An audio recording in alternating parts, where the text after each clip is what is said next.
Hi friends, நான் உங்கள் GS family. பார்த்திங்கன்னா இது அடுக்கு நந்தியாவட்டைங்க. இது சாமிக்கு வைக்கிறதுக்கு நல்ல மணமாக இருக்கும். அதே நேரம் பார்த்திங்கன்னா இதனுடைய பயன் என்னன்றதை சொல்கிறேன். இந்த ஒரு பூவை எடுத்து உங்களுக்கு கண் வலியோ கண் எரிச்சலோ எது இருந்தாலும், இல்லை கண்ணில் ஏதோ ஒரு தூசி பட்டு நீங்கள் கண்ணை ரொம்ப கசக்கிட்டால் கண் செவந்து இருக்கும் இல்லைங்களா, அந்த மாதிரி இருக்கும்போது நீங்கள் இந்த ஒரு பூவை எடுத்து நீங்கள் கண்ணில் ஒத்தடம் கொடுக்குற மாதிரி கொடுக்கணுங்க. அப்படி கொடுத்தீங்கன்னா கண் வலி கண்டிப்பாக இந்த டிஃப்ரெண்ட் உங்களுக்கு நல்லா தெரியும்.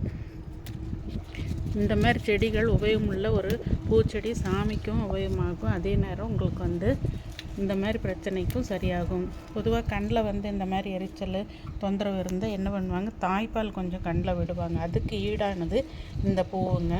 இது பாருங்கள் எந்த அளவு பூ எடுத்துருக்குன்ட்டு. ஃபுல்லாக இந்த பூ தாங்க, இந்த மரம் தாங்க. இது பார்த்திங்கன்னா இந்த அளவுக்கு இது பூ நிறைய எடுத்துக்கிட்டே இருக்கும். நீங்கள் ஒரு பூ சாமிக்கு வச்சா கூட போதுங்க, நல்லா கலையாக இருக்கும்.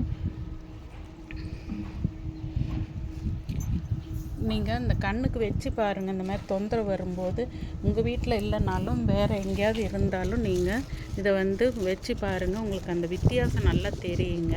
இது என்னுடைய சொந்த அனுபவத்தில் சொல்கிறேன். பெரியவங்க சொன்னதை நம்ம ஃபாலோ பண்ணி மருந்து இல்லாமல் இயற்கையாகவே ஒரு தொந்தரவையும் எப்படி சரி பண்ணிக்கலான்றதை நாம் பார்க்கலாங்க. இந்த பூவை யூஸ் பண்ணி பாருங்கள். யார் வீட்டில் இருந்தாலும் கண் தொந்தரவு இருக்கும்போது இதை யூஸ் பண்ணி பாருங்கள்.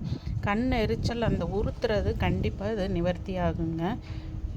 நீங்களும் ட்ரை பண்ணி பாருங்கள். பாய்.